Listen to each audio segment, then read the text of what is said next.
El teniente de fragata, Elena Loba Robles, se encontraba detrás de las puertas de la capilla, sus dedos rozando el latón pulido de su uniforme de gala. Un mensaje de texto de su padre iluminó su teléfono: «Quítate ese uniforme. Nos avergüenzas». 5 palabras, 5 balas. Golpearon más fuerte que las esquirlas. Debió esperarlo. El silencio siempre había sido su arma preferida, pero esto no era silencio. Era el disparo final. El pasillo olía a madera encerada y a la aguda fragancia de los claveles, un aroma que contrastaba con el almidón de su uniforme. Las cintas sobre su pecho captaban la luz matutina que se filtraba a través de fragmentos de vidrieras rojas y azules, esparciéndose por el suelo pulido. 4 estrellas brillaban en sus hombros. Cada una ganada con una misión, una cicatriz, una vida salvada. Debería haber guardado el teléfono, ignorarlo. En cambio, se quedó mirando la pantalla, las palabras de su padre quemándola como ácido. Vergüenza. Eso era lo que él veía, lo que pensaba de ella. No las 4 estrellas, no los 25 años de servicio, no los soldados que caminaban porque ella los había cargado. Solo deshonra. Al otro lado de esas puertas, 200 miembros de la Unidad de Operaciones Especiales esperaban en sus asientos. Hombres a los que había entrenado, comandado, con los que había compartido sangre.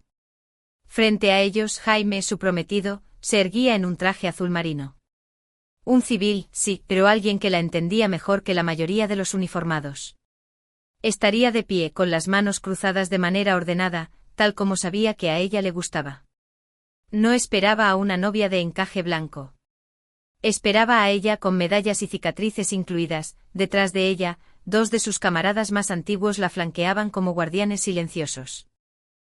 Mateo Gil, quien una vez la sacó de los restos de un helicóptero en Kandahar, todavía cojeaba, una herida que nunca sanó por completo. Javier Torres, duro como el hierro, había perdido una pierna en Siria, y aún así superaba a la mitad de su pelotón en las carreras de preparación física. Se suponía que debían sentarse en los bancos, pero se negaron. Dijeron que no la dejarían caminar sola. El mensaje seguía brillando. Quítate ese uniforme. No era la primera vez que intentaba arrebatárselo. No con tijeras o manos, sino con silencio, con palabras que cortaban más profundo que los cuchillos. La primera vez fue a los 18 años. La carta de aceptación a la Academia Naval, apretada en sus manos temblorosas. Él la miró como si fuera una extraña. Deja el uniforme para hombres que puedan con él. No le habló durante un año. Ese era su padre, el coronel retirado Francisco Robles, de la 82ª División Aerotransportada, condecorado con la estrella de bronce y el corazón púrpura. Un hombre tallado en regulaciones y granito. Había pasado su vida ascendiendo de soldado raso a oficial, liderando hombres a través de junglas y emboscadas, y nunca le dejó olvidar que ella no era una de ellos. El teléfono vibró de nuevo en su mano, un eco fantasma, aunque no apareció ningún mensaje nuevo. Su pulso se estabilizó. No era tristeza ni ira, solo claridad. Porque sabía lo que le esperaba cuando esas puertas se abrieran. La primera nota del órgano retumbó como un trueno lejano. Gil se irguió a su izquierda. Torres golpeó su muleta una vez contra el suelo, como un tambor de guerra. La puerta de la capilla se abrió de par en par y la luz del sol irrumpió por el pasillo. Ella avanzó, los tacones resonando agudos contra la madera, las cintas encendiéndose en el resplandor matutino. Un silencio cayó. Luego una voz, firme y autoritaria, resonó desde el frente del almirante a cubierta. El aire se tensó como una bandera al viento cuando 200 hombres se pusieron de pie al unísono. Cada hombro cuadrado, cada mano en la frente, cada pecho levantado con orgullo. El sonido de las botas golpeando el suelo con ritmo perfecto sacudió la capilla. Caminó hacia adelante, la espalda recta, el corazón tranquilo. Las palabras de su padre aún resonaban en el teléfono de su bolsillo. Avergonzar. Y sin embargo, fila tras fila de guerreros que habían sangrado a su lado se mantenían erguidos. No por protocolo, no porque tuvieran que hacerlo, sino porque eligieron hacerlo. 200 miembros de la Unidad de Operaciones Especiales la saludaron. La sangre no saluda, no creció en una casa donde se dijera «te quiero». Creció en una casa donde los zapatos alineados en ángulos de 45 grados eran prueba de amor, donde el silencio se consideraba fortaleza y donde los errores eran recibidos con discursos en lugar de consuelo. Su padre, el coronel Francisco Robles, gobernaba su hogar como si fuera su cuartel. La 82ª División Aerotransportada vivía en su postura, en sus palabras cortas, en la forma en que inspeccionaba una mesa como si fuera un rifle. No era cruel, ni en el sentido que la gente suele decir. No golpeaba, no gritaba, pero talló el silencio en ella con la precisión de una bayoneta. Cuando tenía 10 años, la llevó al partido Ejército Armada. La mayoría de los niños gritaban, ondeaban pancartas, vestían camisetas. Recordaba estar de pie junto a él en los escalones de hormigón del estadio, el rugido de la multitud vibrando a través de sus costillas. Él no animaba. Él no sonreía. Se inclinó, señaló a los cadetes con sus impecables uniformes blancos y dijo con frialdad, «Nunca llevarás esos colores, niña. Deja el uniforme para hombres que puedan con él». No lloró. No allí. Nunca. No delante de él. En cambio, memorizó la forma en que los cadetes se mantenían erguidos, sus espaldas rectas, sus ojos impávidos. Se imaginó entre ellos, hombro con hombro, su nombre cosido en la historia, independientemente de si él lo aprobaba o no. En casa, su madre intentaba suavizar los bordes. Enseñaba literatura en la escuela secundaria, y su voz llevaba poesía como la de él llevaba órdenes. Le deslizaba versos de Emily Dickinson antes de dormir, susurrando, «La esperanza es esa cosa con plumas». La llamaba suave tormenta salvaje, feroz, un poco demasiado fuerte para su propio bien. Pero la voz de su padre siempre retumbaba más fuerte, planchaba sus uniformes antes incluso de tener su licencia de conducir. Le marcaba las pinzas tan afiladas que podían cortar, pulía sus zapatos hasta que su propio reflejo la miraba de vuelta. Él no decía nada cuando se los entregaba. El silencio era su aprobación. El silencio era su amor. Al menos eso es lo que se decía a sí misma entonces. Cuando cumplió 17 años, solicitó ingreso a la Academia Naval en secreto. Escribió los ensayos tarde por la noche, después de terminar la tarea de cálculo, usando el brillo de una lámpara de escritorio mientras el resto de la casa dormía. Cuando llegó la carta de aceptación, la llevó a la sala de estar como una ofrenda de paz, temblando, desesperada por una sonrisa. Él la miró durante 30 largos segundos. Luego, sin decir una palabra, salió de la habitación. El silencio se extendió durante semanas, luego meses. Canceló sus desayunos de los sábados, se saltó su fiesta de graduación, solo hablaba en frases cortas sobre horarios de llegada o tareas. Había sido borrada, no con ira sino con ausencia. Su madre intentó tender un puente sobre el abismo. Le compró una pequeña ancla de oro en una cadena, se la apretó en la palma y dijo, «Sigue volando, ave tormenta». Pero incluso su calidez no podía llenar el vacío que dejaba su silencio. En la Academia Naval, llevó ese silencio consigo como contrabando. Mientras otros llevaban el orgullo de sus padres, ella llevaba su rechazo. Estaba decidida a superarlo. Si no podía ganar su aprobación, sobreviviría sin ella. La Academia no se lo puso fácil. Una mujer en uniforme caminaba por un filo de navaja doblemente afilado, la mitad de justo. Aprendió a correr más rápido, a estudiar más tiempo, a resistir más. Cada error se amplificaba, cada triunfo se minimizaba. Pasaba noches memorizando regulaciones de memoria, sabiendo que un error confirmaría todas las dudas susurradas. Aún así, ascendió lenta, dolorosamente, una barra a la vez. Llevaba ampollas en los pies y moretones en los hombros como armadura. Cada raya cosida en su manga era una piedra más colocada en el muro entre ella y su silencio, y aún así, lo llamaba con cada ascenso. Desde el verano de cadete hasta el de alférez a teniente. Cada vez que el teléfono sonaba en el vacío, dejaba mensajes de voz que nunca eran devueltos. Palabras cayendo en un vacío. Finalmente dejó de llamar. El silencio se había vuelto más fuerte que cualquier palabra. Pero incluso al cerrar ese capítulo, su sombra persistía. Cada medalla que se ponía, cada saludo que devolvía, cada orden que daba. Llevaba el eco de la voz de su padre. Deja el uniforme para hombres. No la rompió. La forjó. Años después, de pie en esa capilla con el mensaje de su padre quemándose en su bolsillo, se dio cuenta de la verdad. Se había estado preparando para ese momento desde que tenía 10 años, en un escalón del estadio, observando a hombres de blanco marchar por un campo. La sangre la había negado, pero el honor no. La Academia Naval fue su crisol. Le enseñó a tomar el silencio que llevaba y martillarlo en acero. En su primer día, de pie en formación bajo un brutal sol de julio, ya podía escuchar los susurros. No los comandos gritados, esos eran fáciles, predecibles, ladrados como disparos de rifle. Los susurros venían de los bordes, detrás de saludos cortados y miradas de soslayo. No durará, demasiado pequeña, demasiado blanda. No la conocían. No conocían la casa en la que había crecido. Al hombre cuyo silencio había sido más agudo que el grito de cualquier instructor. Comparados con el juicio silencioso de su padre, los insultos le resbalaban como lluvia sobre el latón. Corrió más rápido, estudió más tiempo, luchó por cada centímetro. Aprendió a anticipar el fracaso antes de que llegara. Si un compañero de clase masculino necesitaba 4 horas para dominar una maniobra, ella empleaba 8. Si alguien más caía al suelo después de 50 flexiones, ella hacía 70. El dolor era irrelevante. La duda era irrelevante. Lo que importaba era mantenerse erguida cuando otros esperaban que cayera. Hubo una noche durante el verano de cadete que aún resuena. Habían estado realizando ejercicios durante horas, el sudor abriendo senderos salinos en sus rostros, los cuerpos temblando de agotamiento. Un oficial superior la miró con los ojos entrecerrados y dijo, ¿sigues aquí? Sorprendida.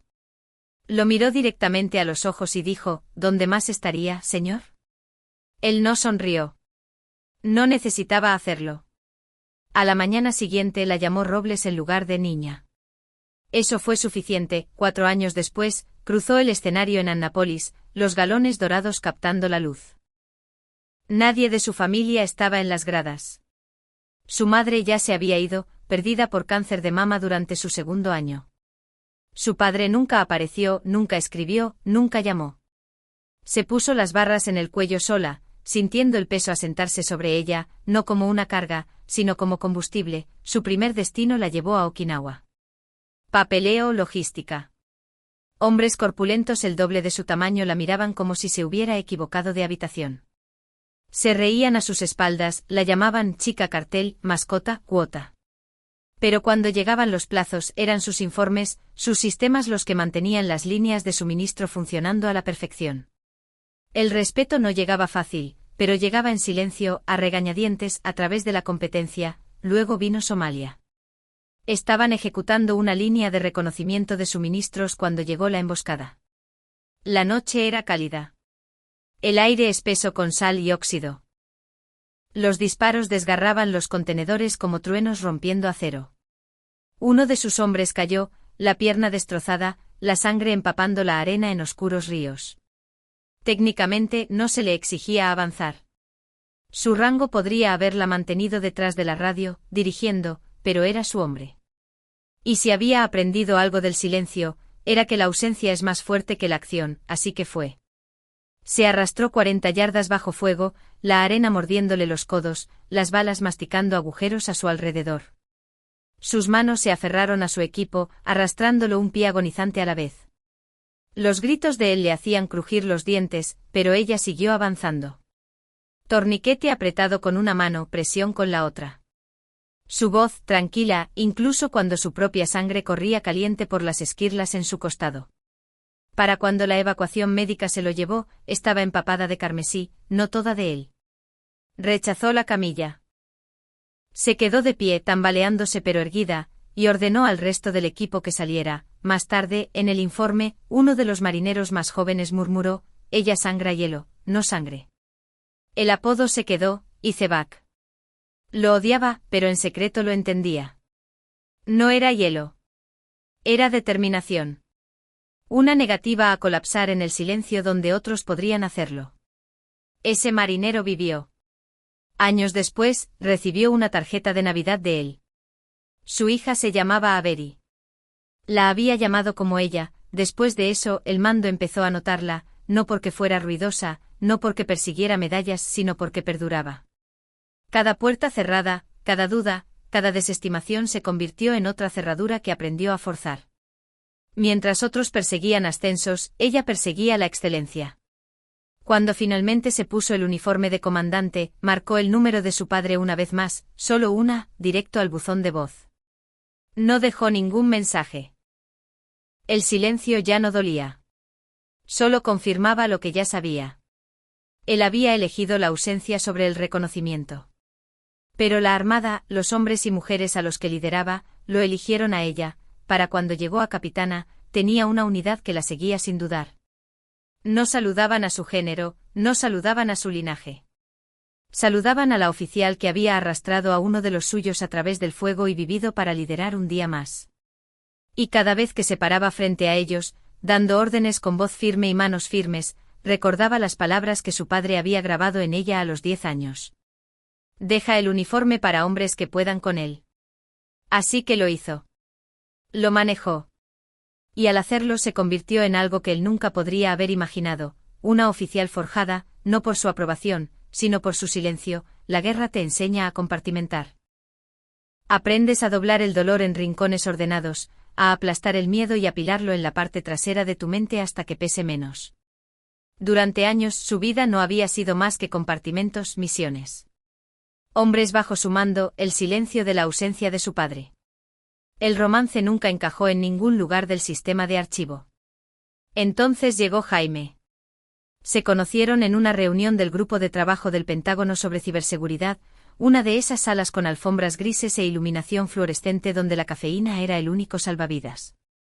No era militar. Analista civil tranquilo, metódico, con un ojo para el detalle lo suficientemente agudo como para cortar el pulimento del latón. Desafió su formato de informe durante una presentación.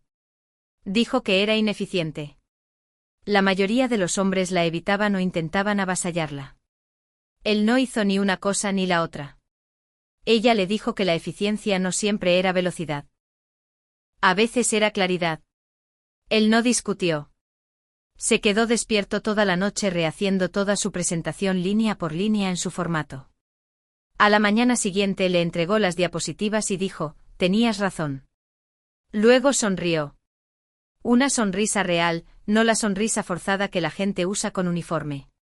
Ese fue el principio. Jaime no se impresionó por las cintas o las estrellas.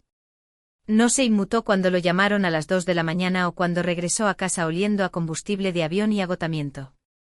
Nunca le pidió que explicara las cosas que no podía. En cambio, le preguntó sobre las cosas que nadie más le había preguntado jamás. ¿Cómo te mantienes tranquila en el caos? ¿Qué se sintió la primera vez que alguien te llamó almirante? La mayoría de la gente amaba partes de ella. Jaime la amaba toda. El acero, las cicatrices, el silencio que llevaba como un segundo uniforme, cuando él le propuso matrimonio, no fue con fuegos artificiales ni un gran espectáculo. Sin saltos en paracaídas, sin diamantes brillando en una multitud. Solo estaban ellos dos sentados en un muelle al atardecer, con las botas colgando sobre el agua, el olor a sal espeso en el aire. Abrió una cajita con una sencilla alianza de oro dentro y dijo, déjame servir a tu lado, sea lo que sea que eso signifique. Ella no lloró. Simplemente dijo que sí. La planificación de la boda fue delicada. Ninguno de los dos quería un circo. Él odiaba la pompa. Ella despreciaba los adornos. El juzgado habría sido suficiente. Pero su equipo, esos miembros de la unidad de operaciones especiales que la habían seguido a través del fuego y de vuelta, insistieron en más. Dijeron que no la dejarían caminar por ningún pasillo sola. Así que eligieron la capilla naval. Simple, formal, sin damas de honor, sin encaje, sin distracciones. Jaime vestiría un traje azul marino. Ella llevaría su uniforme de gala blanco. Algunas personas fruncieron el ceño ante esa elección. Las novias vestían vestidos, no uniformes, pero Jaime no quería que usara nada más. Le dijo una vez, tú con uniforme es lo más honesto que he visto nunca. ¿Por qué pediría menos? Fue entonces cuando supo que la tela blanca no era solo tela. Era su verdad, su vida. Cada cicatriz, cada decisión, cada sacrificio silencioso cosido en las costuras. La noche anterior a la ceremonia, Jaime se quedó con un amigo. Tradición, lo llamó. Ella se quedó en la base sola con sus pensamientos. Extendió su uniforme sobre la cama, planchó cada pliegue lenta y reverentemente. El latón brillaba como luz solar capturada. Mientras planchaba las sombreras, sus ojos se nublaron. 4 estrellas. Las había llevado en briefings de combate a cubiertas al amanecer a través de funerales. Mañana, las llevaría por amor. A medianoche susurró una oración, no para que su padre apareciera, no para su aprobación, solo para pedir fuerza. Fuerza para caminar por ese pasillo sin disculpas. Fuerza para dejar que el amor pesara más que el silencio. Al amanecer, la capilla se llenó. Los miembros de la unidad llegaron sin ser invitados, hombro con hombro en formación. Hombres a los que no había visto en años. Hombres a los que entrenó, comandó, sacó de restos. Vinieron porque dijeron que no era opcional. No para ella. Debería haber estado nerviosa. No lo estaba. Había estado bajo fuego de mortero en desiertos extranjeros, comandado operaciones donde una llamada equivocada significaba la muerte. Esto era diferente. Esto era simple. Una promesa no a la armada, no al país, sino a alguien que finalmente la veía completa. Aún así, mientras estaba detrás de las puertas de la capilla, el teléfono vibró. Su corazón lo supo antes que sus ojos. El nombre no estaba guardado, pero no lo necesitaba. Papá. El mensaje era corto, agudo. Quítate ese uniforme. Nos avergüenzas. No dijo felicidades. No dijo buena suerte. Dijo avergüenzas. Ese era su regalo. Y supo, mientras el órgano se movía y su escolta se cuadraba a su lado, que su regalo de vuelta para él sería simple: caminar por ese pasillo de todos modos, de blanco con la verdad, en uniforme. La capilla estaba en silencio cuando el órgano comenzó su grave y constante retumbo. Afuera, las gaviotas surcaban la aguda luz de la mañana, sus gritos apagados por las pesadas puertas de roble que la separaban del pasillo. Sus manos estaban firmes a los lados, los guantes crujientes contra los botones de latón de su uniforme blanco. El teléfono en su bolsillo aún llevaba las palabras de su padre como metralla alojada demasiado profundo para liberarla. Quítate ese uniforme. Nos avergüenzas. Torres ajustó su muleta a su lado, la mandíbula apretada. Marcus Hill se inclinó ligeramente hacia adelante con los ojos fijos al frente, como si desafiara a cualquiera al otro lado a cuestionar porque llevaba 4 estrellas en los hombros. Ambos hombres habían estado con ella a través del fuego. Hoy estaban con ella en algo más frágil, el amor. La voz del capellán, amortiguada a través de las puertas, comenzó la bendición de apertura. Su corazón no latía con fuerza. Se aquietó. Una calma profunda del tipo que solía encontrar en las salas de informes justo antes del caos. Entonces las puertas se abrieron. La luz irrumpió, refractada a través de vidrieras en astillas de rubí y zafiro sobre el suelo pulido. El aire olía a cera y sal, un leve incienso ascendiendo del altar. Filas de hombres en uniforme se volvieron como uno solo, los bancos un mar de hombros, las cintas cuadradas reluciendo. Jaime estaba al frente con un traje azul marino, sencillo pero preciso. Su postura era familiar, manos detrás de la espalda, pies separados a la anchura de los hombros, como si hubiera ensayado estar relajado solo para ella. Sus ojos se encontraron con los suyos, firmes, brillantes, no con lástima, sino con orgullo. Sus tacones golpearon el suelo con un ritmo agudo. Cada paso llevaba el peso de años, prácticas en la academia naval, barro de la jungla, polvo del desierto, sangre que no siempre era suya. Y entonces, desde la primera fila, una voz resonó firme, autoritaria, una voz que una vez había hecho eco en los campos de batalla: almirante a cubierta. Las palabras rebotaron por la capilla como disparos. 200 miembros de la unidad de operaciones especiales se pusieron de pie al unísono. El sonido de las botas golpeando la madera retumbó contra las paredes, reverente y feroz. Las manos se llevaron a las frentes con perfecta simetría. El aire tembló con el eco, con el peso del reconocimiento que la sangre nunca le había dado. Siguió caminando. Su garganta se apretó no por tristeza, sino por honor.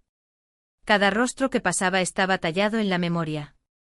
Hombres a los que entrenó hasta que les temblaron las piernas. Hombres a los que sacó de restos. Hombres que habían estado a su lado cuando el silencio de casa amenazaba con vaciarla. No saludaban al rango. Saludaban a una vida vivida en el uniforme que su padre quería arrebatarle. La sonrisa de Jaime se amplió al acercarse. Sus manos se movieron una vez, luego se quedaron quietas, aún cruzadas ordenadamente. Ya estaba de pie, ya esperaba. Detrás de ella, Torres golpeó su muleta una vez más. Gil cambió de peso y el órgano se elevó. Su visión se nubló, pero sus pasos no vacilaron. Llevaba no solo el peso de las medallas y las estrellas, sino el peso invisible del rechazo convertido en determinación. Cuando llegó al frente, giró ligeramente, lo suficiente para ver las filas y filas de guerreros que aún estaban de pie. Saludos inquebrantables, una marea de acero ininterrumpida. Durante un instante agudo pensó en el hombre que no estaba allí. Su padre, un coronel que había liderado hombres a la guerra, que le había enseñado el silencio en lugar del amor. No estaba en los bancos. No estaba entre los saludos. Era solo un mensaje en su bolsillo. Un fantasma que había elegido la ausencia sobre la presencia. Las palabras surgieron de nuevo. Quítate ese uniforme. Pero la verdad se erguía más alta, más fuerte e innegable. 200 miembros de la Unidad de Operaciones Especiales saludaron. La sangre no saluda, el sonido de 200 miembros de la Unidad de Operaciones Especiales poniéndose de pie aún resonaba en sus huesos cuando se pronunciaron los votos. Sus palabras fueron simples, despojadas de dramatismo, como las vidas que habían vivido. Jaime prometió no solo amarla, sino servir a su lado, compartir la carga en lugar de pedirle que la dejara. Ella le prometió sin encaje, sin velo, sin disfraz. Solo la verdad, dentro y fuera del uniforme. Cuando el capellán los declaró marido y mujer, la sala no estalló en ruido. En cambio, cayó en un silencio tan pesado que se sintió sagrado. Luego comenzó el aplauso. Rugiente, rodante no por una actuación, sino por un reconocimiento ganado con esfuerzo, salieron bajo un arco de sables cruzados, las hojas captando la luz del sol, levantadas no por oficiales, sino por hombres alistados que habían elegido el gesto ellos mismos. Significaba más de esa manera. La recepción fue modesta en la base. Sin fuentes de champán, sin baile de primera coreografiado, solo largas mesas de comida de cuartel, sillas plegables y el zumbido de la risa que solo provenía de hombres que habían enfrentado la muerte juntos. Sus miembros de la unidad contaron historias que omitían la brutalidad pero llevaban peso. Uno relató cómo lo arrastró 40 yardas a través de arena y balas en Somalia, sonriendo a través del dolor. Otro habló de una noche en Siria cuando ordenó una retirada justo a tiempo, salvando a un escuadrón de una emboscada. En un momento dado, un enorme miembro de la unidad con antebrazos tatuados y ojos como granito se acercó a ella. Rara vez hablaba más que unas pocas palabras en el campo. Ese día, miró sus botas, luego a ella y dijo: «Nunca nos pusimos de pie por usted por su rango, señora. Nos pusimos de pie porque nunca nos hizo sentir pequeños». La abrazó, luego brazos como bandas de hierro. No estaba acostumbrada a ser abrazada así fuera del campo de batalla, pero lo dejó. No porque necesitara consuelo, sino porque se lo había ganado. Más tarde, después de cortar el pastel y que los brindis se desvanecieran, salió a tomar aire. La noche era fresca, la luna una moneda de plata prendida contra un cielo de terciopelo. Jaime la siguió cruzando las manos detrás de la espalda, un espejo de la forma en que había estado esperando antes. Vino, su voz era cuidadosa, como una mano rozando tejido cicatricial. Ella dudó, luego asintió. Estaba allí. El ceño de Jaime se frunció. No. Sacó su teléfono, mostrándole el mensaje de nuevo, pero alguien le envió una foto. Estaba en el estacionamiento con uniforme de gala, brazos cruzados. Nunca entró. Jaime estuvo callado un largo momento, su aliento empañándose en el aire fresco. Finalmente dijo: «Vino», pero todavía no pudo ponerse de pie. Las palabras aterrizaron más pesadas que el propio mensaje. Su padre había elegido la distancia sobre la redención. Había visto al mundo ponerse de pie para saludarla, y él se había apartado. Días después, de vuelta en su oficina, llegó otro mensaje, no de él, sino del Pentágono.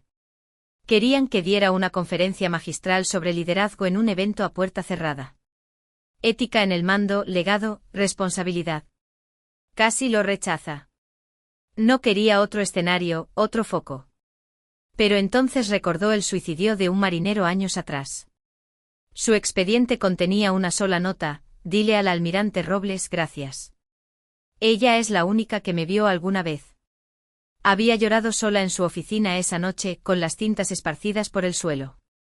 Así que dijo que sí. La noche del discurso, se paró en uniforme completo bajo luces implacables, una sala llena de generales, políticos y poder. Les contó historias no de sí misma, sino de hombres y mujeres que la habían seguido al fuego. No porque se les ordenara, sino porque confiaban en la voz que daba la orden. Habló de reforma no como una amenaza, sino como un deber.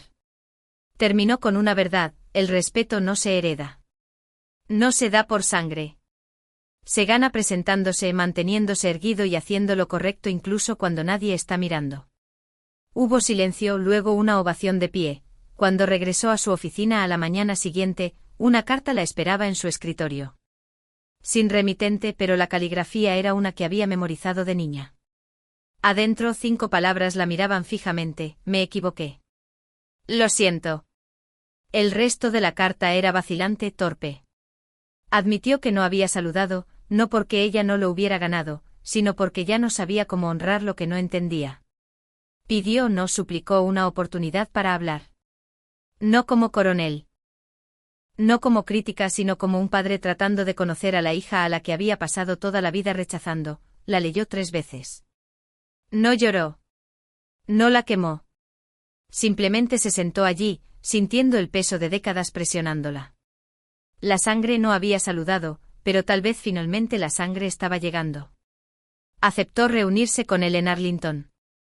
Se sentía apropiado, no en una mesa de cocina, no en una cena tranquila, sino entre las filas de piedra y sacrificio, donde el silencio tenía peso y cada saludo significaba algo. La mañana era fresca, el cielo de un azul pálido sobre las interminables hileras de lápidas blancas. Caminó en uniforme completo, no para demostrar un punto, sino porque era quien era. Sus botas golpearon el camino de grava con un ritmo constante hasta que lo vio mayor, ahora más pequeño. Los bordes de hierro suavizados por el tiempo. Estaba de pie junto a la tumba de su madre, con pantalones y chaqueta en lugar de medallas y galones. Su postura era rígida, pero sus manos temblaban. Cuando se giró por primera vez en décadas, vio no al coronel que la había criado, sino a un hombre que había perdido demasiado por su propio silencio.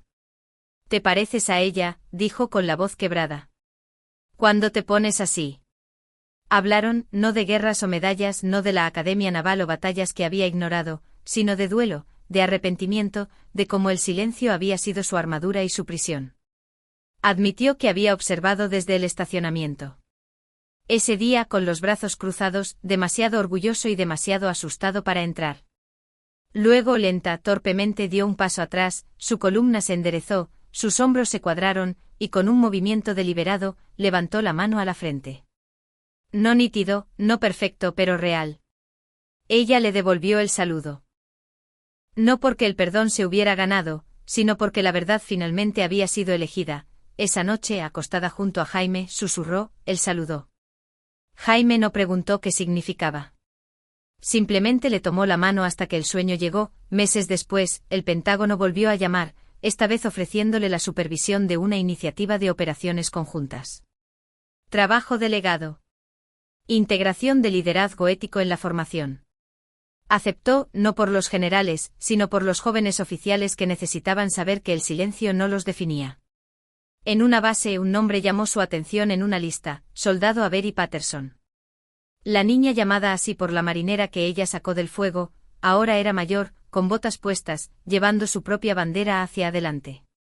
Cuando ella le dijo que se alistó por las historias de su padre, por ella, sintió que el círculo se cerraba. El legado no es lo que heredas, es lo que construyes. Un año después de su boda, se paró en un escenario para recibir el premio a la excelencia en mando ético del Departamento de Defensa. Jaime estaba en la primera fila, y también su padre. Cuando los cadetes de blanco se pusieron de pie para saludar, lo vio en la esquina.